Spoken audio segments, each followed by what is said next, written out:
যারা লাইভে আছো মনোযোগ দিয়ে খেয়াল করো। এখানে আমি প্রথম অধ্যায়ে 4 নাম্বার পৃষ্ঠার জীববিজ্ঞান ভৌত জীববিজ্ঞান নিয়ে কথা বলছি। তোমাদেরকে গত ক্লাসে আমি বলেছিলাম জীববিজ্ঞান দুই ভাগে বিভক্ত করা হয়েছে, একটা হচ্ছে ভৌত জীববিজ্ঞান আর একটা হচ্ছে ফলিত জীববিজ্ঞান। আমি তো তোমাদেরকে গতদিন বলেছি জীববিজ্ঞানকে দুটি শাখায় ভাগ করা হয়েছে, একটা হচ্ছে ভৌত বা মৌলিক জীববিজ্ঞান আর একটা হচ্ছে ফলিত জীববিজ্ঞান। তো জীববিজ্ঞানকে এখন দুটি শাখায় ভাগ করে দেওয়া যাচ্ছে।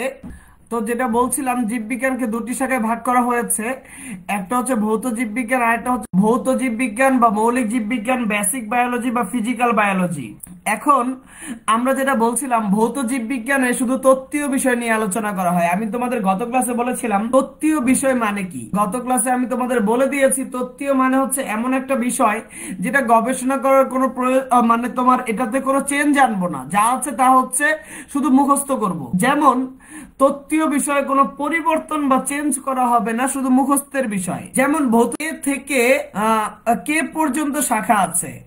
সো আমরা এই ভৌত জীববিজ্ঞানে কি কি শাখা আছে সেগুলো একটু জেনে নেই। তোমাদেরকে আগে বলে নেই এগুলো থেকে কি কি প্রশ্ন আসে। এগুলো থেকে দুই ধরনের প্রশ্ন আসে, একটা আসে জ্ঞানমূলক প্রশ্ন, একটা আসে অনুধাবনমূলক প্রশ্ন, আরেকটা আছে এমসিকিউ। সুতরাং প্রত্যেকটা বিষয়কে বিস্তারিত ভাবে শিখতে হবে। তোমার আসতে পারে জ্ঞানমূলক, আসতে পারে অনুধাবনমূলক, আসতে পারে নৈবিত্তিক। এবার মনোযোগ দাও, অঙ্গ সংস্থান বিদ্যা বা মরফোলজি, এটা একটা ভৌত জীববিজ্ঞানের শাখা। তোমার দেহে কি কি অঙ্গ আছে মুখস্থ করবা, এটার মধ্যে কোনো পরিবর্তন করার কিছুই নেই। তোমার মধ্যে কি কি অঙ্গ আছে। তাহলে আমি আবারও বলতে চাই ভৌত জীববিজ্ঞানে তত্ত্বীয় বিষয় নিয়ে আলোচনা করা হয়ে থাকে। তত্ত্বীয় বিষয় মানে আমি এখানে বলতে চাই যে বিষয়ে কোনো পরিবর্তন করা যাবে না, আমাদের দেহে যা আছে তাই মুখস্থ করতে হবে। যেমন অঙ্গ, তোমার দেহে কি কি অঙ্গ আছে মুখস্থ করো। এখন বিজ্ঞানীরা গবেষণা করে দেখছে তোমার দেহে দুই ধরনের অঙ্গ আছে। তোমার দেহের বাইরে কিছু অঙ্গ আছে, তোমার দেহের পা, তারপরে হচ্ছে বাইরে থেকে যেগুলো দেখা যাচ্ছে তোমার নাক, তারপরে হচ্ছে তোমার চোখ দেখা যাচ্ছে, কান দেখা যাচ্ছে, এগুলো বাইরে। তোমার ভিতরে হৃৎপিণ্ডটা কি বাইরে থেকে দেখা যাচ্ছে? তোমার ফুসফুস কি বাইরে থেকে দেখা যাচ্ছে? যেগুলো বাইরে থেকে দেখা যায় সেগুলো বহি অঙ্গ সংস্থান বা এক্সটার্নাল মরফোলজি। যেগুলো বাইরে দিয়ে দেখা যাচ্ছে না সেগুলো অন্ত অঙ্গ সংস্থান বা ইন্টারনাল মরফোলজি। সো আমি তোমাকে বলতে চাই আমাদের দেহের অঙ্গগুলো নিয়ে আলোচনা করে অঙ্গ সংস্থান বিদ্যা বা মরফোলজি। আমাদের দেহের অঙ্গগুলো নিয়ে আলোচনা করে অঙ্গ সংস্থান বিদ্যা বা মরফোলজি। এখানে শুধুমাত্র আমাদের দেহের অঙ্গগুলো নিয়ে আলোচনা করা হবে। আমাদের দেহে দুই ধরনের অঙ্গ, এগুলো বাইরে থেকে দেখা যায় সেগুলো বহি অঙ্গ সংস্থান বা এক্সটার্নাল মরফোলজি। যেগুলো বাইরে থেকে দেখা যায় না সেগুলো অন্ত অঙ্গ সংস্থান বা ইন্টারনাল মরফোলজি। এভাবে আমাদের দেহের অঙ্গগুলোকে দুই ভাগে ভাগ করা হচ্ছে। এখানে দুই একজন বলছে ভিডিওটা বারবার হচ্ছে, ওদের স্টপ হচ্ছে। এটা কি সবার ক্ষেত্রে হচ্ছে না দুই একজনের ক্ষেত্রে? আমাকে দয়া করে কমেন্টস করে জানাও, তাহলে আমি বলাটা কন্টিনিউ করবো ইনশাল্লাহ। তোমরা একটু কমেন্টস করে জানালে আমার জন্য সুবিধা হবে ইনশাআল্লাহ। দুই একজন বলছে ভিডিওটা কেটে কেটে আসছে, আসলে কি সেটা সবার ক্ষেত্রেই হচ্ছে না ওদের দুই একজনের ক্ষেত্রেই হচ্ছে? তোমরা আমাকে একটু কমেন্টস করে যদি জানাও যে কথাটাও ক্লিয়ার, লেখাটাও ক্লিয়ার, তাহলে আমি বলা কন্টিনিউ করবো ইনশাআল্লাহ। আচ্ছা, যাদের ভিডিওটা একটু পজ হয়ে যাচ্ছে তারা দয়া করে হচ্ছে লাইভ থেকে হচ্ছে বের হয়ে ফেসবুকটাকে আবার অন করে তারপরে গ্রুপে প্রবেশ করো, তাহলে দেখবা কিছুটা ক্লিয়ার হওয়ার সম্ভাবনা রয়েছে। তাদের আটকে যাচ্ছে তারা হচ্ছে ভিডিওটাকে স্টপ করে দিয়ে ফেসবুক থেকে বের হয়ে আবার ফেসবুকে ঢুকো, তাহলে দেখো কিছুটা ক্লিয়ার হওয়ার সম্ভাবনা রয়েছে। আর যদি বেশি প্রবলেম হয় লাইভ থেকে বের হয়ে আমি আবার লাইভে আসবো ইনশাআল্লাহ। আচ্ছা, এবার মনোযোগ দিয়ে খেয়াল করো অঙ্গ সংস্থান বা মরফোলজি। আমি বললাম আমাদের দেহের অঙ্গগুলো দুই ভাগে বিভক্ত, একটা হচ্ছে বহি অঙ্গ আর একটা হচ্ছে অন্ত অঙ্গ। যাদের অঙ্গগুলো হচ্ছে দেহের বাইরে রয়েছে, দেহের বাইরের অঙ্গগুলো কে বলা হয় বহি অঙ্গ বা এক্সটার্নাল মরফোলজি, আর দেহের ভেতরের অঙ্গগুলোকে বলা হয় অন্ত অঙ্গ বা ইন্টারনাল মরফোলজি। এভাবে আমাদের অঙ্গগুলোকে আলোচনা করাকে বলা হচ্ছে অঙ্গ সংস্থান বা মরফোলজি। আচ্ছা, যাদের প্রবলেম হচ্ছে তারা ভিডিও থেকে বের হয়ে আবার ভিডিওতে প্রবেশ করো, বা ফেসবুক থেকে বের হয়ে আবার ফেসবুকটা পুনরায় অন করো, তাহলে ঠিক হবে ইনশাআল্লাহ। ল্যাপটপ থেকে লাইভে গেলে একটু প্রবলেম হতে পারে। আচ্ছা, একটু দেখে নাও। 2 নাম্বার ভৌত জীববিজ্ঞানের আরেকটা শাখা হচ্ছে শ্রেণীবিন্যাস বিদ্যা বা ট্যাক্সোনমি। তোমাদেরকে আমি শ্রেণীবিন্যাস সম্পর্কে আলোচনা করেছি যে শ্রেণীবিন্যাস, একটা জীবকে শ্রেণীবিন্যাস করতে গেলে তাদেরকে জগৎ, পর্ব, শ্রেণী, বর্গ, গোত্র, গণ, প্রজাতি, আমি তোমাদেরকে বলেছি শ্রেণীবিন্যাস করার নিয়ম কানুন। শ্রেণীবিন্যাস করার এই যে নিয়ম কানুন গুলা মুখস্থ করবা, এখানে তো বিজ্ঞানী ক্যারোলাস লিনিয়াস যে নিয়ম দিয়েছে সে নিয়মগুলো আমাদের মুখস্থ করতে হবে, কিভাবে একটা জীবকে শ্রেণীবিন্যাস করতে হয়। একটা জীবের বৈশিষ্ট্যগুলো এখানে মুখস্থ করানো হয়। শ্রেণীবিন্যাসের মধ্যেও একটা জীবের মধ্যে কি কি বৈশিষ্ট্য আছে সেগুলো আমরা শিখবো। যেমন মানুষের শ্রেণীবিন্যাসে মানুষের অনেকগুলো বৈশিষ্ট্য আমরা শিখেছি, শ্রেণীবিন্যাসের নিয়ম কারণ আমরা জেনেছি।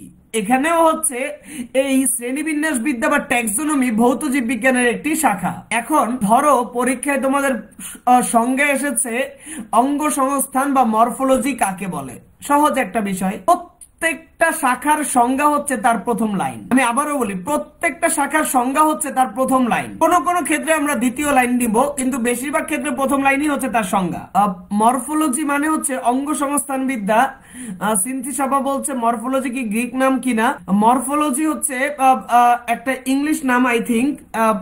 মরফোলজি সম্পর্কে যে কথাবার্তা, মরফোলজির সংজ্ঞা যদি পরীক্ষায় আসে বা অঙ্গ সংস্থান বিদ্যার সংজ্ঞা আসলে লিখবা জীববিজ্ঞানের, ভৌত জীববিজ্ঞানের যে শাখায় জীবের সার্বিক অঙ্গ সংস্থানিক বা দৈহিক গঠনের বর্ণনা আলোচনা করা হয় তাকে বলা হয় অঙ্গ সংস্থান বা মরফোলজি। আবার বলছি, গ্রুপে আগে ক্লাস করেছেন না, নতুন গ্রুপে অ্যাড করা হয়েছিল, গ্রুপে অ্যাড করা হয়েছিল আপনাকে, কালকে ফোন দিবেন, আমি ক্লাসে আছি। আমাদের পরীক্ষায় যদি অঙ্গ সংস্থান বা মরফোলজি সম্পর্কে সংজ্ঞা আসে, মরফোলজির সংজ্ঞাটা হচ্ছে মরফোলজির সংজ্ঞাটা দেখো, জীবের সার্বিক অঙ্গ সংস্থান বা দৈহিক গঠনের বর্ণনা জীববিজ্ঞানের যে শাখায় আলোচনা করা হয় তাকে অঙ্গ সংস্থান বা মরফোলজি বলে। এবার শ্রেণীবিন্যাস বিদ্যা বা ট্যাক্সোনমি সংজ্ঞা আসলে কি বলবা? জীবের শ্রেণীবিন্যাস এবং তার রীতিনীতিগুলো ভৌত জীববিজ্ঞানের যে শাখায় আলোচনা করা হয় তাকে বলে শ্রেণীবিন্যাস বিদ্যা বা ট্যাক্সোনমি। ভৌত জীববিজ্ঞানের যে শাখায় জীবের শ্রেণীবিন্যাস এবং তার রীতিনীতিগুলো আলোচনা করা হয় তাকে বলা হয় শ্রেণীবিন্যাস বিদ্যা বা ট্যাক্সোনমি। এবার শারীরবিদ্যা বা ফিজিওলজির সংজ্ঞা বলছি। শারীরবিদ্যা বা ফিজিওলজি একটু বোঝার চেষ্টা করো। শরীরবিদ্যা বা শারীরবিদ্যা মানে শরীরের ভিতরে কি কি ঘটনা ঘটে। তোমার শরীরের ভিতরে কি ঘটে? তোমার শরীরের ভিতরে শ্বসন ঘটে,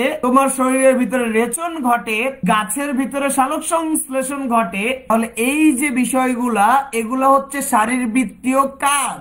আমাদের দেহের ভিতরে শারীরবৃত্তীয় যে কাজগুলো হয় তাই হচ্ছে শারীরবিদ্যা। তাহলে সংজ্ঞাটা বলছি, শারীরবিদ্যার সংজ্ঞা বলছি জীবদেহের নানা অঙ্গ প্রত্যঙ্গের জৈব রাসায়নিক কার্যাবলী বা জৈব রাসায়নিক কার্যাদি, অর্থাৎ শ্বসন, রেচন, সালোক সংশ্লেষণ ইত্যাদি ভৌত জীববিজ্ঞানের যে শাখায় আলোচিত হয় তাকে বলা হয় শারীরবিদ্যা বা ফিজিওলজি। আমি আরেকবার বলছি, জীবদেহের নানা অঙ্গ প্রত্যঙ্গের জৈব রাসায়নিক কার্যাবলী অর্থাৎ শ্বসন, রেচন, সালোক সংশ্লেষণ ইত্যাদি জীববিজ্ঞানের, ভৌত জীববিজ্ঞানের যে শাখায় আলোচিত হয় তাকে শারীরবিদ্যা বা ফিজিওলজি বলে। শারীরবিদ্যা বা ফিজিওলজিতে শরীরের ভিতরে যা যা ঘটে সেগুলো আলোচিত হয়। তোমার শরীরের ভিতরে কি কি ঘটে? তোমার শরীরের ভিতরে ঘটে শ্বসন, রেচন, সালোক সংশ্লেষণ ইত্যাদি বিষয়। তাহলে সংজ্ঞাটা কি? জীবদেহের নানা অঙ্গ প্রত্যঙ্গের জৈব রাসায়নিক কার্যাদি অর্থাৎ শ্বসন, রেচন, সালোক সংশ্লেষণ ইত্যাদি ভৌত জীববিজ্ঞানের যে শাখায় আলোচিত হয় তাকে শারীরবিদ্যা বা ফিজিওলজি বলে। তোমরা যারা লাইভে আছো হিস্টোলজির পাশে অবলিক দিয়ে লেখো টিস্যু বিদ্যা। হিস্টোলজির পাশে অবলিক দিয়ে লেখো টিস্যু বিদ্যা। তোমরা যারা লাইভে আছো এবং যাদের বই আছে, যাদের বই আছে বইয়ে লেখো, যাদের বই নাই খাতায় লিখো। হিস্টোলজি অবলিক দিয়ে লেখো টিস্যু বিদ্যা। হিস্টোলজি অবলিক দিয়ে লেখো টিস্যু বিদ্যা। হিস্টোলজি অবলিক দিয়ে লেখো টিস্যু বিদ্যা। হিস্টোলজি অবলিক দিয়ে লেখো টিস্যু বিদ্যা। তাহলে হিস্টোলজি, টিস্যু বিদ্যা, এখানে টিস্যু নিয়ে আলোচনা করা হয়। টিস্যু বিদ্যায় টিস্যু নিয়ে আলোচনা করা হয়। টিস্যু বিদ্যায় আলোচনা করা হবে টিস্যু নিয়ে, যেমন টিস্যুর গঠন, টিস্যুর বিন্যাস, টিস্যুর কার্যাবলী, এগুলো নিয়ে আলোচনা করা হবে। টিস্যুর গঠন কেমন, টিস্যু কিভাবে বিন্যস্ত আছে, টিস্যুর কাজ কি, এগুলো টিস্যুবিদ্যার সংজ্ঞা। তো হিস্টোলজি বা টিস্যুবিদ্যার সংজ্ঞা বলছি, একটু খেয়াল করো। ভৌত জীববিজ্ঞানের যে শাখায় জীবদেহের টিস্যু সমূহের গঠন, বিন্যাস এবং কার্যাবলী আলোচনা করা হয় তাকে হিস্টোলজি বা টিস্যুবিদ্যা বলে। হিস্টোলজি বা টিস্যুবিদ্যার সংজ্ঞা বলছি, জীবদেহের ভৌত জীববিজ্ঞানের যে শাখায় জীবদেহের টিস্যু সমূহের গঠন, বিন্যাস এবং কার্যাবলী আলোচনা করা হয় তাকে হিস্টোলজি বা টিস্যুবিদ্যা বলে। এবার ভ্রূণবিদ্যা নিয়ে কথা বলবো। ভ্রূণবিদ্যা বা এমব্রায়োলজি। তোমরা সবাই জানো একটা মায়ের দেহে শুক্রাণু ডিম্বাণু মিলিত হয়ে তৈরি হয় একটা জাইগোট। তোমরা সবাই জানো শুক্রাণু এবং ডিম্বাণু হচ্ছে জনন কোষ। তোমরা সবাই জানো শুক্রাণু এবং ডিম্বাণু হচ্ছে জনন কোষ। এই শুক্রাণু এবং ডিম্বাণু মিলিত হলে তৈরি হবে জাইগোট, এবং এই জাইগোট থেকে আস্তে আস্তে ভ্রূণ তৈরি হবে। জাইগোটটা আমি বলেছিলাম জাইগোট থেকে ভ্রূণ তৈরি হয়। তোমরা লাইভে যারা আছো তোমরা কেউ কি আমাকে বলতে পারো কিভাবে জাইগোট থেকে আস্তে আস্তে ভ্রূণ তৈরি হয়? জাইগোট কখন ভ্রূণে পরিণত হয়? লাইভে যারা আছো কে আমাকে বলতে পারবে? আমি একটা ক্লাসে বলেছিলাম জাইগোট থেকে ভ্রূণ কিভাবে তৈরি হয়। এখানে দেখা যাচ্ছে আশফিয়া করিম মোহনী লিখেছে 16টি কোষে পরিণত হয়ে, মোর্শেদা ইসলাম লিখেছে 16টি কোষে পরিণত হয়ে, সঠিক অ্যান্সার। আশিকা আফরিন লিখেছে 3টা ধাপে, এটা আসলে সঠিক বলা যাচ্ছে না। সিনথি সাবা বলেছে 1টা থেকে 2টা, 2টা থেকে 4টা, 4টা থেকে 8টা, 8টা থেকে 16টা, এভাবে ভ্রূণ গঠিত হয়। একদম সঠিক অ্যান্সার। শামসুন নাহার সঠিক অ্যান্সার। প্রমিতা জাহান সঠিক অ্যান্সার। মরিয়ম বেগম বলছে ডিপ্লয়েড প্রক্রিয়ায়, এগুলা সঠিক অ্যান্সার নয়। কাজী সুরাইয়া ইয়াসমিন সঠিক অ্যান্সার। কিম সৃষ্টি সঠিক অ্যান্সার। হেলেন ইসলাম সঠিক অ্যান্সার। মাহমুদা খানম সঠিক ইসলাম। মাজারুল ইসলাম সঠিক অ্যান্সার। প্রমিতা জামান সঠিক অ্যান্সার। মোহাম্মদ মিজানের অ্যান্সারটা সবচেয়ে সুন্দর। 1টা থেকে 2টা, 2টা থেকে 4টা, 4টা থেকে 8টা, 8টা থেকে 16টা কোষকে ভ্রূণ বলে। অসাধারণ মরিয়ম, এই মোহাম্মদ মিজান। আব্দুল জব্বার সঠিক অ্যান্সার। আজমাইন নূর, হিয়াদিয়া বিপ্লবী সঠিক answer. K M Sohel Reza, Mariyam Begum সঠিক অ্যান্সার। সালমা আক্তার সঠিক অ্যান্সার। হামিদা বেগম সঠিক অ্যান্সার। আচ্ছা যাই হোক, তাহলে আমি বলছি যে 16টা কোষ, জাইগোট থেকে যখন 16টা কোষ হবে তখন তাকে ভ্রূণ বলে। এই ভ্রূণ কিভাবে সৃষ্টি হলো, এই ভ্রূণ কিভাবে গঠিত হলো, ভ্রূণটা কিভাবে পরিস্ফুটিত হয়ে এই 16টা কোষ, তুমি আমি আমরা সবাই 16টা কোষ ছিলাম, এই 16টা কোষ পরিস্ফুটিত হয়ে আজকে তুমি এত বড় হয়েছ, আমি এত বড় হয়েছি। এই 16টা কোষের পরিস্ফুটন বিকাশ কিভাবে ঘটে এগুলো নিয়ে আলোচনা করা হয় ভ্রূণবিদ্যা বা এমব্রায়োলজি। তোমাদের জানতে মনে চায় কিভাবে জাইগোট থেকে 16টা কোষ হয়ে কিভাবে একটা মানুষ পরিণত হলো, খুব জানতে ইচ্ছা করে তোমাদের। মন খারাপ করবা না, তোমাদের জানার ব্যবস্থা রয়েছে। বায়োলজির 11 নম্বর অধ্যায়ে জীবের প্রজনন 11 নম্বর অধ্যায়ে আমরা আলোচনা করে বুঝিয়ে দিব ইনশাআল্লাহ। একটা জাইগোট থেকে 16টা কোষ, তারপরে কিভাবে একটা মানব শিশু জন্ম নেয় সব বলে দিব আমরা 11 নম্বর অধ্যায়ে ইনশাআল্লাহ। ধৈর্য ধরো এবং 11 নম্বর অধ্যায় পর্যন্ত ধৈর্য ধরে আমাদের সাথে থাকো, তাহলে জানতে পারবে ইনশাআল্লাহ। তাহলে আমি তোমাদেরকে বলতে চাই, এখানে সুভা তারান্নুম আভা বলছে ভৌত জীব বিজ্ঞানী তো একটা শাখা, এর মধ্যে হচ্ছে বাকিগুলো তো উপশাখা হওয়ার কথা। আসলে উপশাখা বলে না, এদেরকে বলা হয় সাবজেক্ট। এদেরকে উপশাখা বলে না, এদেরকে বলে সাবজেক্ট। যেমন হিস্টোলজি ভৌতজীব বিজ্ঞানের একটা সাবজেক্ট, ভ্রূণবিদ্যা বা এমব্রায়োলজি ভৌতজীব বিজ্ঞানের এক একটা সাবজেক্ট। তো সাবজেক্ট এবং সাধারণভাবে এদেরকে বিষয় বলা, এগুলোর মধ্যে ভুল কিছু নাই। আসলে এগুলা যেহেতু এগুলো নিয়ে অনেক বিস্তারিত আলোচনা করা যায়, এদেরকে আলাদা সাবজেক্টও বলা যায়, এদেরকে আলাদা বিষয়ও বলা যায়, সমস্যা নাই। সুভাতারণ্যম আভা, তুমি বুঝতে পারলে আমাকে কমেন্টস করে জানাবা। আচ্ছা, এখানে দেখো কোষবিদ্যা বা সাইটোলজি। আচ্ছা, ভ্রূণবিদ্যা বা এমব্রায়োলজি সংজ্ঞাটা বলে দেই। ভৌত জীববিজ্ঞানের যে শাখায় জনন কোষের উৎপত্তি, নিষিক্ত জাইগোট থেকে ভ্রূণ কিভাবে সৃষ্টি হয়, ভ্রূণের গঠন, পরিস্ফুটন, বিকাশ প্রভৃতি বিষয় নিয়ে আলোচনা করা হয়, তাকে বলা হয় ভ্রূণবিদ্যা বা এমব্রায়োলজি। দেখো সংজ্ঞাগুলো আসলে কিছুই না, প্রত্যেকটা সংজ্ঞার সাথে আমি যোগ করছি। ভৌত জীববিজ্ঞানের যে শাখায় এগুলা তাকে বলা হয় ভ্রূণবিদ্যা। শেষ। তো সংজ্ঞাগুলো খুব ইজি। কোষবিদ্যা বা সাইটোলজি, নাম শুনেই বুঝে গিয়েছো এখানে কোষ সম্পর্কে আলোচনা করা হবে। তো জীবদেহে যেখানে কোষের গঠন, কাজ, বিভাজন ইত্যাদি আলোচনা করা হবে তাকে বলা হয় কোষবিদ্যা বা সাইটোলজি। তোমাদের কোষ সম্পর্কে জানতে মনে চায় যে আমাদের দেহে কেমন কেমন কোষ আছে, একটু যদি স্যার বলতেন, সব বলে দিব ইনশাআল্লাহ দ্বিতীয় অধ্যায়ে। দ্বিতীয় অধ্যায়ে ধৈর্য ধরে আমাদের সাথে থাকো, কোষবিদ্যার অংশগুলো নিয়ে আলোচনা করতে পারবো আমরা ইনশাআল্লাহ। তাহলে ভৌত জীব বিজ্ঞানের যে শাখায় জীবদেহে কোষের গঠন, কাজ, কোষ বিভাজন ইত্যাদি আলোচনা করা হয় তাকে কোষবিদ্যা বা সাইটোলজি বলে। বংশগতিবিদ্যা বা জেনেটিক্স, আজকে এই বংশগতি বা জেনেটিক্স সম্পর্কে তোমাদের জানতে মনে চায়, একটু বাবা মার সামনে যেয়ে দাঁড়াও, দেখে মনে হবে যে তোমার কিছু বৈশিষ্ট্য বাবার সাথে মিলে, কিছু বৈশিষ্ট্য মায়ের সাথে মিলে। একটু বাবা মার কাছে যেয়ে দাঁড়াও, দেখে মনে হচ্ছে হ্যাঁ আমি তো দেখতে মায়ের মতো সুন্দর হয়েছি, কিন্তু আমি লম্বা হয়েছি বাবার মতো। আবার তুমি বলবা যে আমার গায়ের কালার তো মায়ের মতো হচ্ছে লাইট কালার হয়েছে, অথচ আমি ট্যালেন্ট হয়েছি বাবার মতো। এই যে বৈশিষ্ট্যগুলা তোমার দেহে বাবার কি কি বৈশিষ্ট্য আসছে, এটাই হচ্ছে বংশগতি, মানে বংশের কি কি বৈশিষ্ট্য আসছে। তাহলে এখানে কথা হচ্ছে কিভাবে বাবার দেহ থেকে মায়ের দেহ থেকে আমাদের দেহে বৈশিষ্ট্য আসে, কি কি বৈশিষ্ট্য আসে, কিভাবে আসে, এগুলো নিয়ে আমরা অঙ্ক করে জানতে পারবো। একটা সন্তান জন্মের আগে তুমি অঙ্ক করতে পারো, তুমি অঙ্ক করে বলে দিতে পারবা সন্তানটা কেমন হবে,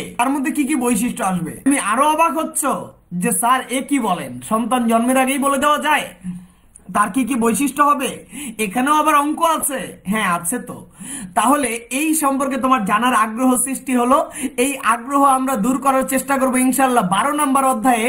12 নম্বর অধ্যায়ের নাম হচ্ছে বংশগতি, সেখানে আমরা আলোচনা করবো ইনশাল্লাহ জিন এবং জীবের বংশগতি সম্পর্কে আমরা আলোচনা করব, যে বংশগতি বিদ্যা বা জেনেটিক্স সম্পর্কে আলোচনা করব আমরা 12 নম্বর অধ্যায়ে। তো বংশগতি বিদ্যা বা জেনেটিক্স এর সংজ্ঞাটা বলে দেই।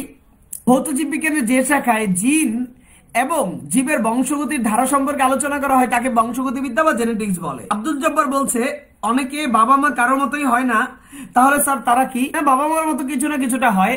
তুমি বলতে পারো যে বাবা মার মতো হয় নাই, আমি দেখতে হয়েছি আমার মামার মতো, আমি বাবা মার মতো দেখতে হইনি, আমি হয়েছে আমার নানার মতো। এটা হচ্ছে দেখা যায় যে তাদের ক্রোমোজোম গুলো, তাদের জিন গুলো মিক্সচার হয়ে অন্যরকম একটা জিনিস শো করছে, এজন্য তোমার কাছে এটা মনে হচ্ছে অ্যাকচুয়ালি বাবা মার মতোই হয়েছে। বিস্তারিত জানতে চাও এগুলো সম্পর্কে যে কেন বাবা মার মতো হলো না, ধৈর্য ধরো, 11-12 নম্বর অধ্যায়ে ইনশাল্লাহ তোমাদের এই সকল প্রশ্নের উত্তর পেয়ে যাবা। আচ্ছা, এবার বিবর্তন বিদ্যা, পৃথিবীতে কিভাবে প্রাণ সৃষ্টি হয়েছে, পৃথিবীতে কিভাবে বিবর্তন ঘটেছে, কিভাবে মানুষের সৃষ্টি হলো, এগুলা নিয়ে মানুষ গবেষণা করে। এই গবেষণার কিছু কথা আমি তোমাদের একটা ক্লাসে বলেছিলাম, গত ক্লাসের আগের ক্লাসটায় বলেছিলাম যে মানুষ কিভাবে সৃষ্টি হলো। আমাদের ধর্মের সাথে এটা সম্পূর্ণই মিলে যাচ্ছে। আমাদের ইসলাম ধর্মে বলা হচ্ছে মাটি থেকে মানুষ সৃষ্টি করা হয়, পানি থেকে মানুষ সৃষ্টি করা হয়, এবং মানুষের মধ্যে তাই পাওয়া যাচ্ছে, মাটির কার্বন পাওয়া যায়, পানির হাইড্রোজেন অক্সিজেন পাওয়া যায়। সো এগুলাতে কথা সত্য, প্রাণের বিকাশের বিবর্তনের এই কথাগুলো সত্য, কিন্তু আরো কিছু তথ্য আছে। আমাদের বইতে বিবর্তনের অনেক মিথ্যা কথা বলা আছে, যেমন বিজ্ঞানী ডারউইন অনেক উল্টাপাল্টা কথা বলেছে। বিজ্ঞানী ডারউইন টোটালি মিথ্যা কথাগুলো বলেছে, যেগুলোর কোনো ভিত্তি নাই, প্রমাণ নাই। বিশ্বের সকল দেশে এই ডারউইনের তত্ত্বগুলোকে ভুল বলে বই থেকে ছিঁড়ে এই পৃষ্ঠাগুলো ফেলে দিয়েছে। আমার বাংলাদেশে এখনো কেন যেন এই বইয়ের মধ্যে এই পৃষ্ঠাগুলো রেখে দিচ্ছে। কিছু নাস্তিক গোষ্ঠী আমাদের এই বইগুলোতে কন্ট্রিবিউট করে, যারা ধর্ম বিশ্বাস করে না তারা ডারউইনের মিথ্যা কথাগুলো এখনো বইতে লিখে রাখছে, যেগুলো বিশ্বের বিভিন্ন দেশ এখন তাদের বই থেকে বের করে ফেলে দিয়েছে। যাই হোক, আমরা ওগুলা নিয়ে বিস্তারিত কথা বলবো বিবর্তন নিয়ে 12 নম্বর অধ্যায়ে ইনশাল্লাহ। এখন বিবর্তন বিদ্যার সংজ্ঞাটা বলে দিয়ে যাই। বিবর্তন বিদ্যা বা ইভলিউশন কাকে বলে? ভৌত জীব বিজ্ঞানের যে শাখায় পৃথিবীতে প্রাণের বিকাশ, জীবের বিবর্তন, ক্রম বিকাশের তথ্যসমূহ আলোচনা করা হয় তাকে বিবর্তন বিদ্যা বা ইভলিউশন বলে। বাস্তুবিদ্যা বা ইকোলজি, ক্লাস 8-এ তোমরা বাস্তু সংস্থান শিখেছ, সেখানে জেনেছো একটা মানুষ কোনদিন পরিবেশের সাহায্য ছাড়া বাঁচতে পারে না। একটা গাছ পরিবেশের সাথে সম্পর্কিত, পরিবেশ থেকে একটা গাছের মধ্যে হচ্ছে পরিবেশ, যেরকম গাছ মাটি থেকে পানি গ্রহণ করে, খনিজ লবণ গ্রহণ করে, আমি আবার গাছের সাথে সংযুক্ত, আমি আবার পরিবেশ থেকে অক্সিজেন গ্রহণ করি। তাহলে প্রাকৃতিক পরিবেশের সাথে জীবের একটা সম্পর্ক রয়েছে। তাহলে বাস্তুবিদ্যা কাকে বলা হয়? প্রাকৃতিক পরিবেশের সাথে জীবের আন্তঃসম্পর্ক নিয়ে আলোচনা করা হয়। ভৌত জীব বিজ্ঞানের যে শাখায় তাকে ইকোলজি বা বাস্তুবিদ্যা বলে। এন্ডোক্রাইনোলজির বাংলা অর্থ লেখো হরমোন বিদ্যা। যারা লাইভে আছো, যাদের বই আছে তারা এন্ডোক্রাইনোলজির অর্থ লেখো হরমোন বিদ্যা, যাদের বই নেই তারা খাতায় লেখো। এন্ডোক্রাইনোলজির অর্থ হচ্ছে হরমোন বিদ্যা। নাম শুনেই সংজ্ঞা বুঝে গেছো। ভৌত জীব বিজ্ঞানের যে শাখায় জীবের হরমোনের কার্যকারিতা বিষয়ক আলোচনা করা হয় তাকে এন্ডোক্রাইনোলজি বা হরমোবিদ্যা বলে। ভৌত জীব বিজ্ঞানের যে শাখায় হরমোন এর কার্যাবলী বিষয়ক হরমোনের কার্যকারিতা বিষয়ক আলোচনা করা হয় তাকে বলা হয় হরমোন বিদ্যা। আচ্ছা, তাহলে মনোযোগ দিয়ে খেয়াল করো, হরমোন বিদ্যা নিয়ে কথা বললাম। হরমোন সম্পর্কে তোমাকে আমি 2-3টা তথ্য দিয়ে রাখি। তোমার ক্লাসে একটা ছেলে এত বেশি লম্বা, ওর দিকে তাকাতে আমার খুব কষ্ট হয়। তো মনে হচ্ছে প্রায় 7 ফুটের কাছাকাছি চলে যাচ্ছে। এই ছেলেটা এত লম্বা হয়েছে কেন? ওর হরমোনের কারণে ও লম্বা হয়েছে, ওর হরমোন বেশি। একটা ক্লাসে, তোমাদের একটা ক্লাসে একটা মেয়ের হাত এত ঘামে, ও পরীক্ষা দেওয়ার সময় ওর হচ্ছে এক বক্স টিস্যু লাগে ওর পরীক্ষা দেওয়ার সময়। টিস্যুতে হাত ভিজে ভিজে হচ্ছে ওর অবস্থা খারাপ। এত হাত ঘামাচ্ছে কেন? ওর হরমোনের একটু সমস্যা আছে। তাহলে আচ্ছা, এখানে বলছে ডারউইনের কথা নিয়ে তোমরা কথা বলছো দেখতে পাচ্ছি। আতিয়া পারভিন বলছে যে ওই বানর থেকে মানুষ হওয়ার যেই মিথ্যা কথা সেটা আমাদের এখনো বিশ্বাস করতে হয়। না না, বিশ্বাস কখনোই করবা না, খবরদার। এটা বিশ্বাস করতে গেলে ইমান চলে যাওয়ার সম্ভাবনা রয়েছে, সুতরাং এটা বিশ্বাস তো করাই যাবে না। মানুষ সৃষ্টি হয়েছে, বিজ্ঞান ডারউইন বলেছে মানুষ হচ্ছে যেভাবে সৃষ্টি হয়েছে, ডারউইনের কথা টোটালটা যে মিথ্যা, টোটালটা যে ভুল, এটা 12 নম্বর অধ্যায়ে ইনশাআল্লাহ আমরা প্রমাণ করিয়ে দেখিয়ে দিব। এবং বিশ্বের প্রত্যেকটা দেশ প্রমাণ করে বলে দিয়েছে ডারউইনের কথা ভুল, এবং তারা তাদের বইয়ের থেকে এই পৃষ্ঠাগুলো ছিঁড়ে ফেলে দিয়েছে। যদিও আমাদের দেশে এখনো এই বইগুলো চালাচ্ছে, কারণ আমাদের দেশ এই বইগুলো লিখছে কিছু নাস্তিক সংস্থা যারা ধর্ম বিশ্বাস না করে ডারউইনের এই বানর তত্ত্ব বিশ্বাস করে, তারা হচ্ছে এগুলা লিখছে।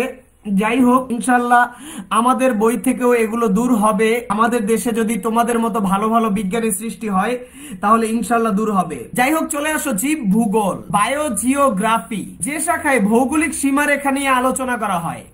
একটু বোঝার চেষ্টা করো। জীব ভূগোল বা বায়োজিওগ্রাফি নিয়ে কথা বলছি।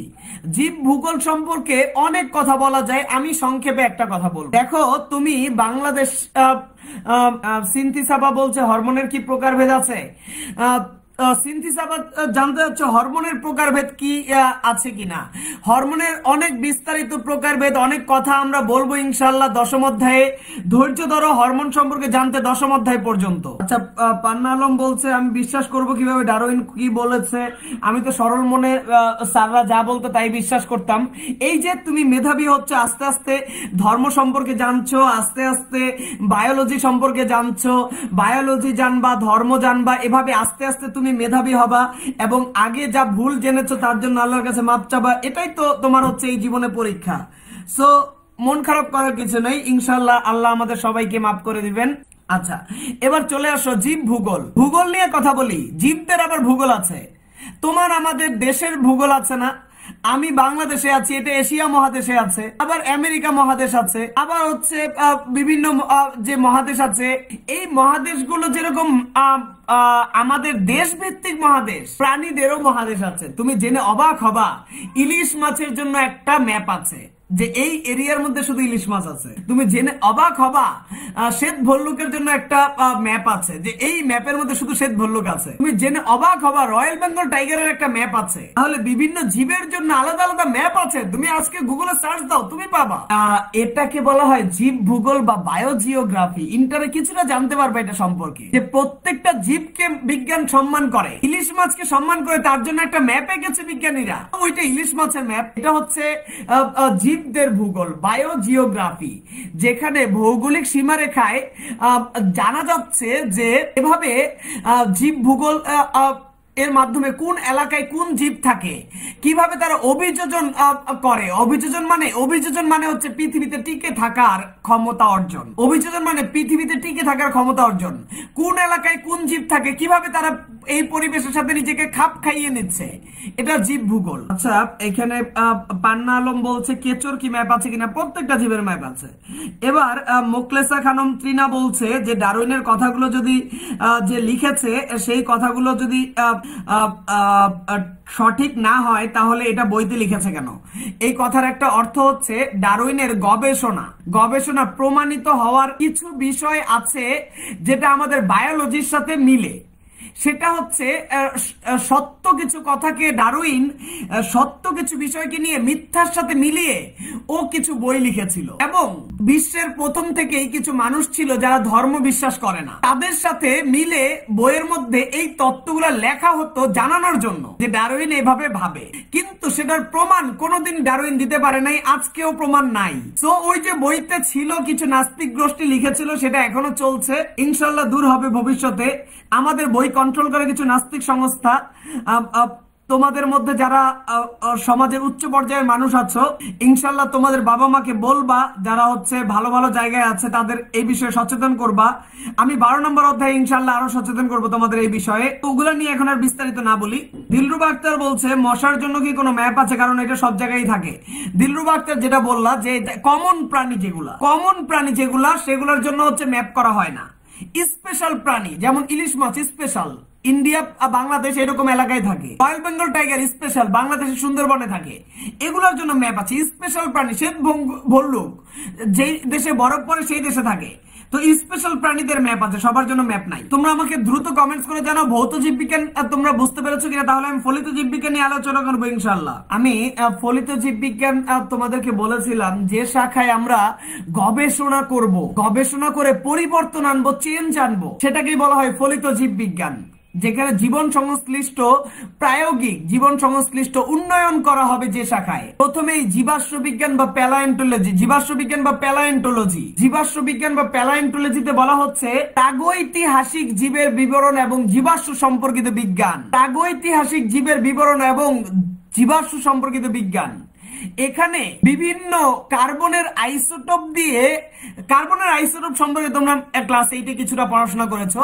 কার্বনের আইসোটোপ দিয়ে গবেষণা করে বলা যায়, অনেক আগের কঙ্কাল থেকে বলা যায় এই কঙ্কালটা কার ছিল, এই কঙ্কালটা কেমন ছিল, কার কোন প্রাণীর ছিল। এই জীবাশ্ম বিজ্ঞান বর্তমানে ডারউইনের বিবর্তন তত্ত্ব মিথ্যা প্রমাণ করে দিয়েছে।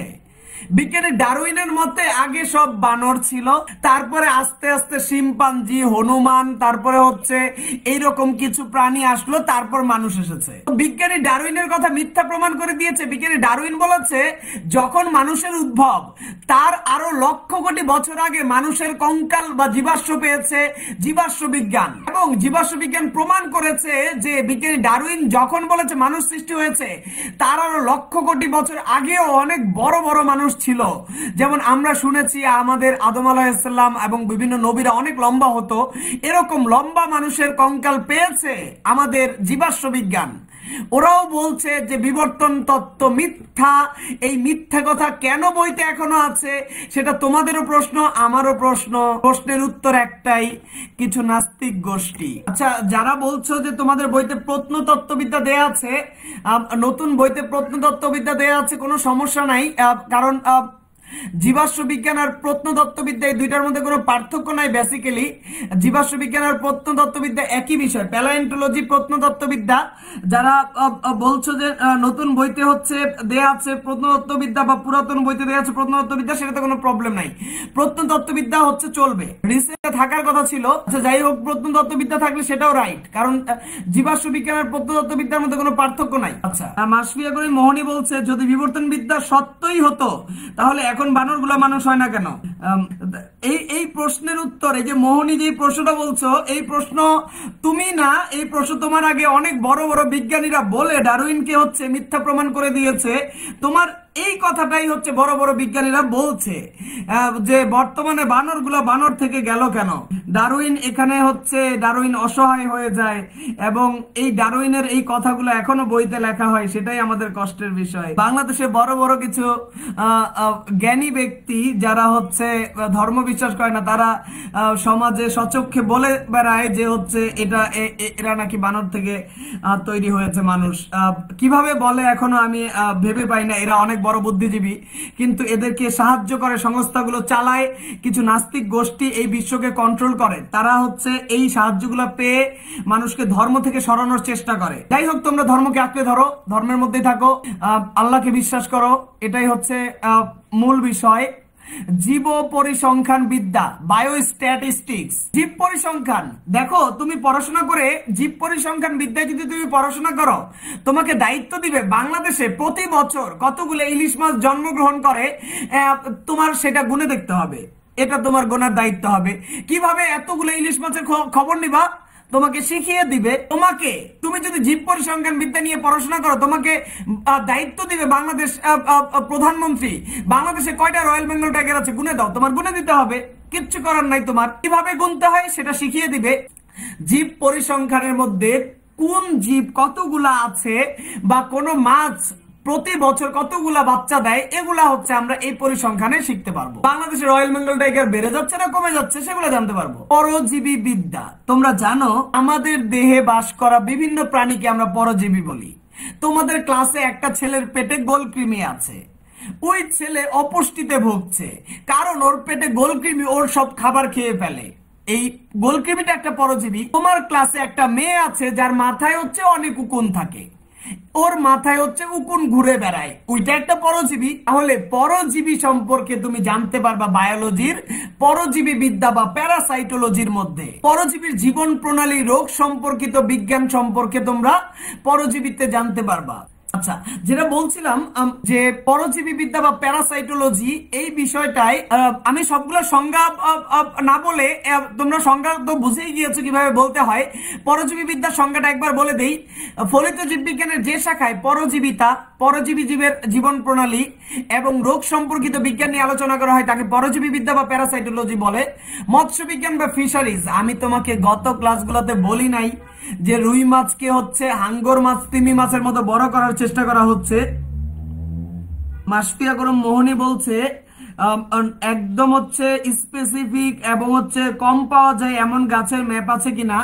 অবশ্যই সকল প্রাণী এবং উদ্ভিদের ম্যাপ আছে। যেমন সুন্দরবনে সুন্দরী গাছ পাওয়া যায়, সুন্দরবনের নাম করা হয়েছে সুন্দরী গাছটার উপর ভিত্তি করে। এই সুন্দরী গাছের ম্যাপ আছে, সবার ম্যাপ আছে, বললামই তো। মৎস্য বিজ্ঞান, আমি তোমাকে বলেছি যে রুই মাছকে বর্তমানে বড় বড় তিমি মাছ বা হাঙ্গর মাছের মতো বিরাট বিরাট সাইজের করার চেষ্টা করা হচ্ছে। এগুলো নিয়ে আলোচনা করে আমাদের মৎস্য বিজ্ঞান। তাহলে মৎস্য বিজ্ঞানে আলোচনা করা হবে মাছের উৎপাদন। তাহলে মৎস্য বিজ্ঞান বা ফিশারিজ এই সাবজেক্টটা, মৎস্য বিজ্ঞান বা ফিশারিজ এই সাবজেক্টটা ঢাকা ইউনিভার্সিটিতে রয়েছে।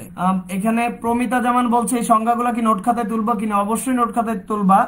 এখানে মৎস্য বিজ্ঞানের সংজ্ঞাটা তোমরা খেয়াল করে নাও। মৎস্য বিজ্ঞান বা ফিশারিজ ঢাকা ইউনিভার্সিটিতে তোমরা যদি সায়েন্স নিয়ে ব্যাকগ্রাউন্ড করতে চাও, সেখানে মৎস্য বিজ্ঞান একটা সাবজেক্ট আছে যেটা তোমরা বাংলাদেশে শিখতে পারবা। ফলিত জীববিজ্ঞানের যে শাখায় মাছের উৎপাদন, মাছের ব্যবস্থাপনা এবং সংরক্ষণ সম্পর্কে আলোচনা করা হয় তাকে বলা হয় মৎস্য বিজ্ঞান বা ফিশারিজ। এখানে মরিয়ম বেগম বলছে লাইস প্যারাসাইটোলজিতে লাইস সম্পর্কে পড়ানো হবে, প্যারাসাইটোলজিতে লাইস সম্পর্কে পড়ানো হবে। সেটার হচ্ছে কিংডম হচ্ছে অ্যানিমেলিয়া, এটা তো একটা প্রাণী হলে কিংডম অ্যানিমেলিয়াই হয়। আচ্ছা, প্যারাসাইটোলজিতে হচ্ছে পরজীবী বিদ্যায় এটাকে পড়ানো হবে, কিন্তু এটা পরজীবী মানে অন্য প্রাণীর দেহের মধ্যে থাকে, কিন্তু এটা তো হচ্ছে প্রাণী হলে অ্যানিমেলিয়া। গোলকৃমি একটা প্রাণী, উকুন একটা প্রাণী। আচ্ছা, যাই হোক, এগুলো বলছিলাম। এবার যেটা বলছিলাম কীট পতঙ্গ বা এন্টোমোলজি, কীট পতঙ্গের জীবন, কীট পতঙ্গ কি কোনো উপকার করে, কোনো ক্ষতি করে, এগুলো নিয়ে আলোচনা করা হয়। যেমন আমাদের সবজির বাগানে কিছু কীটপতঙ্গ আছে সবজি খেয়ে সবজির ক্ষতি করে, আবার কিছু কীটপতঙ্গ আছে ফুলে ফুলে ঘুরে বেরিয়ে পরাগায়নে সাহায্য করে। তাহলে কিছু কীটপতঙ্গ সাহায্য করে, কিছু কীটপতঙ্গ ক্ষতি করে। কিছু কীটপতঙ্গ গাছে পরাগায়নে সাহায্য করে, কিছু কীটপতঙ্গ গাছপালা খেয়ে সাবার করে ফেলে। যেমন তোমরা কিছুদিন আগে একটা গল্প শুনছিলা যে পঙ্গপাল আসছে এবং পঙ্গপাল সবকিছু খেয়ে সাবার করে ফেলছে। পঙ্গপাল কিন্তু একটা ভয়ঙ্কর কীটপতঙ্গ, যেটা দেখা যায় একটা এলাকার শাক সবজি খেয়ে সাবার করতে ওর 2 থেকে 3 দিন লাগবে। ধরো তোমাদের মণিপুরে বড় বড় কৃষি ক্ষেত আছে, মণিপুর বাদ দাও, গ্রামে, তোমাদের গ্রাম ধরো রাজশাহী গ্রামে তুমি থাকো, রাজশাহীতে বড় বড় হচ্ছে ধানের ক্ষেত আছে। তোমার এলাকায় তোমার গ্রামের সব ধান খেয়ে সাবার করতে ওর লাগবে 2 থেকে 3 দিন। তো মানুষ খাদ্যাভাবে পড়ে, মানুষ মহামারীর মধ্যে পড়ে যায় এই পঙ্গপালের কারণে। এগুলো ক্ষতিকর। আবার কিছু ছোট ছোট কীটপতঙ্গ আছে যারা ফসলে পরাগায়নে সাহায্য করে। তো কীটপতঙ্গের জীবন, উপকারিতা, অপকারিতা, ক্ষয়ক্ষতি, দমন ইত্যাদি সম্পর্কে আলোচনা করা হয় কীটতত্ত্ব বা এন্টোমোলজিতে। তো ফলিত জীববিজ্ঞানের যে শাখায় কীটপতঙ্গের জীবন, উপকারিতা, অপকারিতা, ক্ষয়ক্ষতি, দমন এই সম্পর্কে আলোচনা করা হয় তাকে কীটতত্ত্ব বা এন্টোমোলজি বলে। দিলরুব আক্তার বলছে চিংড়ি মাছ নিয়ে কোথায় আলোচনা করবে স্যার? মৎস্যবিজ্ঞান না পরজীবী বিদ্যা? অবশ্যই হচ্ছে মৎস্যবিজ্ঞান। চিংড়ি একটা মাছ, চিংড়ি কোনো পরজীবী নয়। তাহলে অণুজীব বিজ্ঞান, ঢাকা ইউনিভার্সিটির টপ ক্লাস সাবজেক্ট অণুজীব বিজ্ঞান, মাইক্রোবায়োলজি। মাইক্রোবায়োলজিতে তুমি যদি চান্স পাও তুমি বড় বড় সায়েন্টিস্ট হতে পারবা, এবং তোমাকে জাপান, তারপরে হচ্ছে কানাডা, বিভিন্ন দেশে তোমাকে চাকরিতে অফার করবে, যেখানে তোমার মান্থলি স্যালারি হবে 3, 4, 5 লাখ, এবং হচ্ছে যদি আরো গবেষণায় উন্নতি করতে পারো 10 লাখ পর্যন্ত তোমার স্যালারি উঠতে পারে এই অণুজীব বিজ্ঞান বা মাইক্রোবায়োলজি সাবজেক্টে যদি ঢাকা ইউনিভার্সিটিতে পড়তে পারো। বাংলাদেশে এরকম অণুজীব বিজ্ঞানী অনেক দরকার যারা ভাইরাস, ব্যাকটেরিয়া, আণুবীক্ষণিক, ছত্রাক এবং অণুজীব সম্পর্কে আলোচনা করবে। বর্তমানে কেন তোমরা এইভাবে ক্লাস করছো আমার কাছে? কারণ আজকে করোনা ভাইরাসের মহামারী। যদি ভবিষ্যতে অনেক বেশি মাইক্রোবায়োলজি বিজ্ঞানী বেড়ে যেত তাহলে হয়তো করোনা ভাইরাসের টিকা আরো আগেই আবিষ্কার করে ফেলতে পারতো। তোমরা কেন? মাসপিয়া করে মোহনী বলছে চিংড়ি মাছ কি মাছ নাকি পোকা? 100% এটা মাছ। বাংলায় একটা হচ্ছে গল্প বলে যে চিংড়ি মাছ একটা পোকা, এগুলা ভুল কথা, ভ্রান্ত কথা। সিন্ধি সাবা বলছে পঙ্গপাল তাহলে এতদিন কোথায় থাকতো? পঙ্গপাল ফসল খাওয়ার জন্য কি এতদিন অভুক্ত থাকতো নাকি? না, পঙ্গপাল আসলে ফসল খাওয়ার জন্য অভুক্ত থাকে না। পঙ্গপাল কিছু এলাকায় হচ্ছে বসবাস করে এবং কিছু এলাকায় থাকে। ওই এলাকায় ফসল জন্মানো খুব কঠিন হয়ে যায় এবং তারা অন্য এলাকা থেকে ফসল ট্রান্সপোর্ট করে। যখন ফসল কমে যায় তখন পঙ্গপাল মরে যায়। আবার হঠাৎ করে তাদের প্রজনন ক্ষমতা বৃদ্ধি পেয়ে অনেক বেড়ে যেতে পারে, তখন হচ্ছে তারা বিভিন্ন দেশে ছড়িয়ে পড়ে বিপদ ঘটাতে পারে। পঙ্গপালের খাবারের একমাত্র উপায় হচ্ছে ধান বা হচ্ছে গম, এই সকল সবজি এবং শাকসবজি যা আছে সব খেয়ে ফেলে। আচ্ছা, যাই হোক, মাইক্রোবায়োলজি নিয়ে কথা বলছিলাম। তোমরা ভবিষ্যতে মাইক্রোবায়োলজিস্ট হওয়ার চিন্তা করো, কারণ পৃথিবীতে নতুন নতুন ভাইরাস, ব্যাকটেরিয়া এরকম আসতেই থাকবে। এর জন্য আমাদের অনেক মাইক্রোবায়োলজি বিজ্ঞানী দরকার যারা ভাইরাস, ব্যাকটেরিয়া, আণুবীক্ষণিক, ছত্রাক, অণুজীব সম্পর্কে আলোচনা করে তাদের ট্রিটমেন্ট পদ্ধতি বের করতে পারবে। কৃষি বিজ্ঞান, আমি তো বলেছি তোমাদের কৃষি বিজ্ঞান এখন কি করছে। বর্তমানে ধানের মধ্যে ভাত খেয়ে শুধু শর্করা পাবা না, ভাতে দামি দামি হচ্ছে চালগুলোর মধ্যে, ভাতের মধ্যে ভিটামিন এ ঢুকাই দিচ্ছে বিজ্ঞানীরা। ধানের মধ্যে আয়রন, লৌহ ঢুকাই দিচ্ছে। এতে আমাদের স্বাস্থ্যের অনেক উন্নয়ন হচ্ছে। আমি তোমাদের টমেটোর উদাহরণ দিয়েছিলাম যে পটেটো আর টমেটো মিলিয়ে বানিয়েছে। এগুলো কৃষি বিজ্ঞানের কাজ। তোমরা জেনে অবাক হবা, শুধু মানুষের টিকা নেই, গাছেরও টিকা বের হয়েছে। গাছের মধ্যে টিকা দিয়ে গাছকে এখন উন্নত ফসল বানানো হচ্ছে। চিকিৎসা বিজ্ঞান, মেডিকেল সায়েন্স, এটা নিয়ে বলার কিছু নাই। তোমাদের সামনে রয়েছে সুবর্ণ সুযোগ। বাংলাদেশে অনেকগুলো সরকারি এবং বেসরকারি মেডিকেল রয়েছে যেখানে চান্স পেলে তোমাদের পড়ার সুযোগ রয়েছে। মানবদেহের রোগ এবং চিকিৎসা সম্পর্কে চিকিৎসা বিজ্ঞানে পড়াশোনা করা হবে। তোমার জন্য রয়েছে সুবর্ণ সুযোগ। এখন থেকে যদি ভালো করে পড়াশোনা করতে পারো তোমার জন্য অপেক্ষা করতে পারে একটা সরকারি মেডিকেল। সরকারি মেডিকেলে আমরা মাসে বেতন দিতাম 16 টাকা, এবং আমার একই বন্ধু ও হচ্ছে প্রাইভেট মেডিকেলে পড়ে ও মাসে বেতন দিতে হচ্ছে 40,000 টাকা। আমি বেতন দেই হচ্ছে 14 টাকা আর ও দেয় হচ্ছে 40,000 টাকা। এই হচ্ছে পার্থক্য। আমি সরকারি মেডিকেলে ভর্তি হই হচ্ছে 10,000 টাকা দিয়ে, আর আমার বন্ধু ভর্তি হয় 15 লাখ টাকা দিয়ে। এটাই হচ্ছে সরকারি আর প্রাইভেটের মধ্যে পার্থক্য। সরকারিতে তুমি অনেক ভালো বিষয় শিখতে পারবা, আর প্রাইভেটের শিক্ষার মান খুবই কম। তো তোমার যদি মনে চায় সরকারি মেডিকেলে পড়াশোনা করার জন্য, আজকে থেকে নিজেকে প্রস্তুত করার জন্য আজকে থেকে সংগ্রাম শুরু করো। বাংলাদেশে রয়েছে অনেক সরকারি মেডিকেল, চিকিৎসা বিজ্ঞান, মেডিকেল সায়েন্সে সেগুলো নিয়ে আলোচনা করা হবে। নাদিয়া ইসলাম বলছে ছোট গাছকে টিকা দিয়ে কি বড় করা যাবে কিনা স্যার? ছোট গাছকে টিকা দিয়ে বড় করার উপায় আমি তোমাকে বলে দিব 10ম অধ্যায়ে। যে নাদিয়া ইসলাম ধৈর্য ধরো 10ম অধ্যায় পর্যন্ত। এবার চলে আসো জিন প্রযুক্তি, জেনেটিক ইঞ্জিনিয়ারিং। তুমি শুনে অবাক হবা, জিন প্রযুক্তি বা জেনেটিক ইঞ্জিনিয়ারিং ঢাকা ইউনিভার্সিটির 1 number subject, top class subject.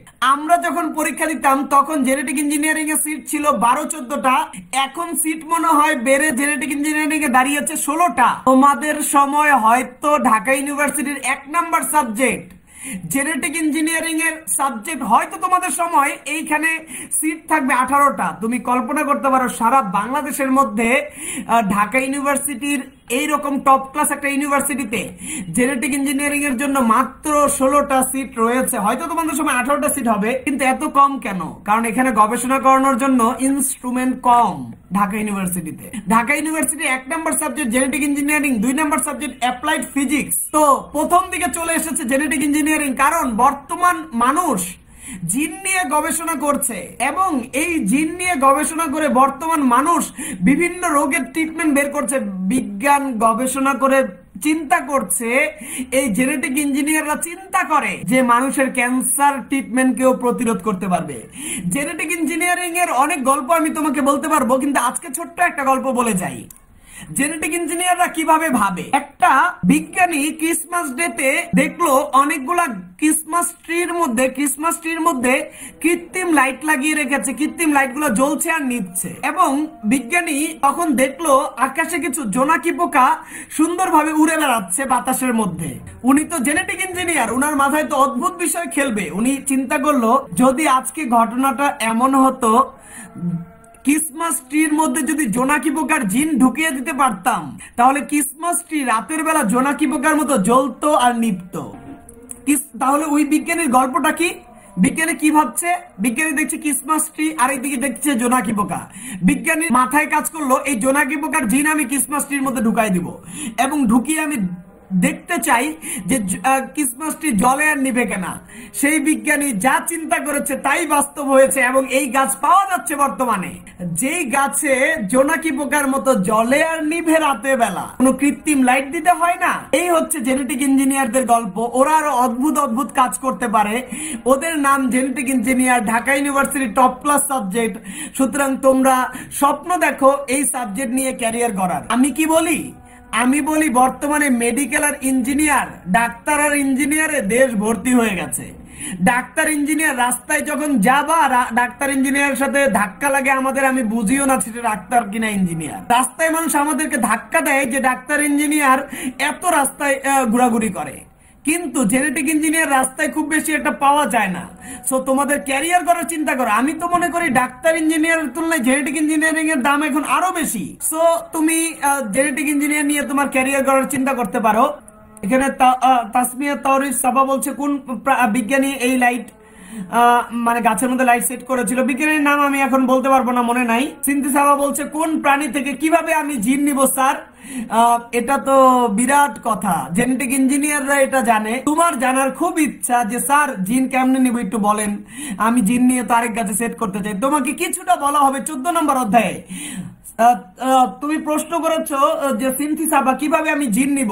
তোমার স্বপ্ন তুমি জেনেটিক ইঞ্জিনিয়ার হবা, তোমার স্বপ্ন তুমি হচ্ছে কিছুটা জানতে পারবা 14 নম্বর অধ্যায়ে। সো ধৈর্য ধরো 14 নম্বর অধ্যায় পর্যন্ত। আমাদের শেষ অধ্যায়ে জেনেটিক ইঞ্জিনিয়ার সম্পর্কে একটু ধারণা দেওয়া হয়েছে। আমি সেখানে তোমাকে বলবো কিভাবে জিন নিতে হয় একটা প্রাণী থেকে, একটা জীব থেকে। আচ্ছা, প্রাণ রসায়ন বা বায়োকেমিস্ট্রি আমি তো তোমাকে বলেছি না। মাসফিয়া করে মোহনী বলছে কিভাবে একটা প্রাণীর জিন অন্য জীবের মধ্যে আমি সেট আপ করবো, স্থাপন করব। ধৈর্য ধরো মাসফিয়া করে মোহনী, 14 নম্বর অধ্যায়ে তোমার প্রশ্নের উত্তরটা দিব ইনশাল্লাহ, যদি ততদিন বেঁচে থাকি।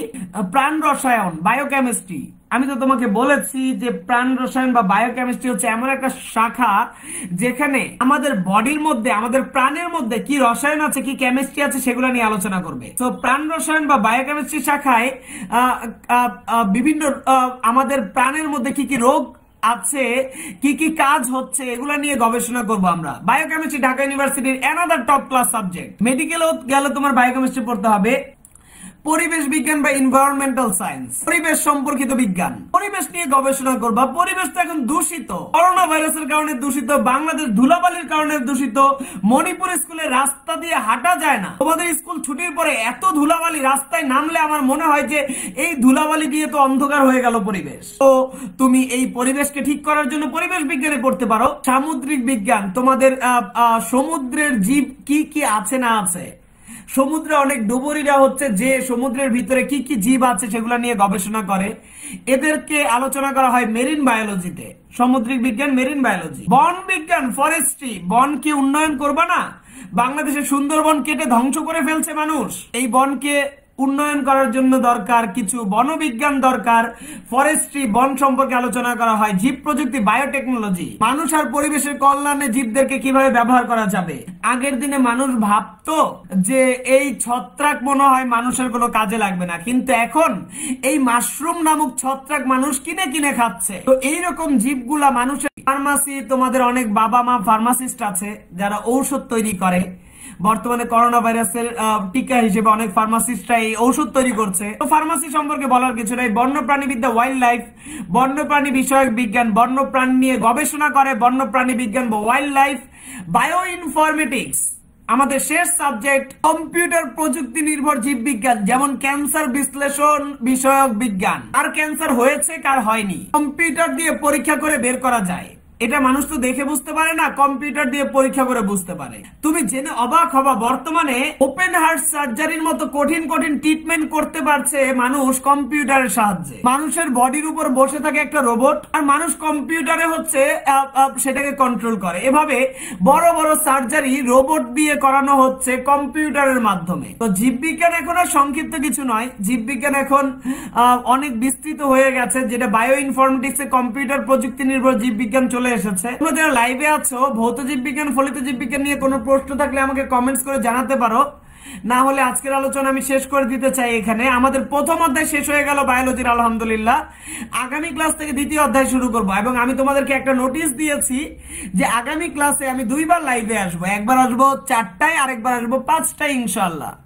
4টায় এসে কিছু কথা বলে আমি হচ্ছে 4:45টায় বিরতি নিব 15 মিনিটের জন্য, এবং 5টা বাজে আবার লাইভে আসবো। সো দুইবার লাইভে আসবো। তার কারণ কি, দ্বিতীয় অধ্যায় তো অনেক বড় বাবা, এই দ্বিতীয় অধ্যায়টা শেষ করার জন্য বেশি সময় পড়াতে যাচ্ছি। তাসমিয়া তরিফ সাবা বলছে আমি কি ডক্টর, আমি হচ্ছে ডেন্টিস্ট, কাজীপাড়া আমার ডেন্টাল চেম্বার আছে। এখানে কিম সৃষ্টি বলেছে ও ডক্টর ইঞ্জিনিয়ার হতে চায় না, ও বড় রাইটার হতে চায়। আরেকজন বলছে যে তাহলে বায়োলজি ক্লাস করছে কেন। আমি বলতে চাই বায়োলজি ক্লাস করো তুমি, এবং বায়োলজি ক্লাস করে বায়োলজিতে যে বিবর্তন তত্ত্ব আছে এগুলোর ভুল তত্ত্বগুলো তুমি তোমার বইয়ে লিখে দিবা। যারা রাইটার হতে চাও তারা লিখবা, আমাদের বইতে যে ভুলগুলো আছে সেগুলো সম্পর্কে লিখবা, আমাদের যে ভুল তথ্যগুলো শেখানো হচ্ছে সেগুলো সম্পর্কে লিখবা। রাইটারেরও প্রয়োজন আছে, আমাদের বায়োলজি রাইটার বাংলাদেশে নাই বললেই চলে। সো এগুলো দরকার আমাদের। সুমাইয়া শুধু বলছে এই চ্যাপ্টারের কোনো শীট দিব কিনা, প্রত্যেকটা চ্যাপ্টারের শীট দিব ইনশাল্লাহ। ইনশাল্লাহ শীট গুলো কোচিং এ আমি সরাসরি দিতে চাই, এজন্য দেখা হবে ইনশাল্লাহ। আমি খুব রিসেন্টলি তোমাদের সাথে দেখা করে এগুলো শীট দিব ইনশাল্লাহ। তাহলে বিদায় নিচ্ছি আজকের মতো। দেখা যাচ্ছে আর কারো কোনো প্রশ্ন নাই। সবাইকে আসসালামু আলাইকুম ওয়া রাহমাতুল্লাহি ওয়া বারাকাতুহু। যারা যারা সালাম দিয়েছে সবাইকে ওয়ালাইকুম আসসালাম ওয়া রাহমাতুল্লাহি ওয়া বারাকাতুহু।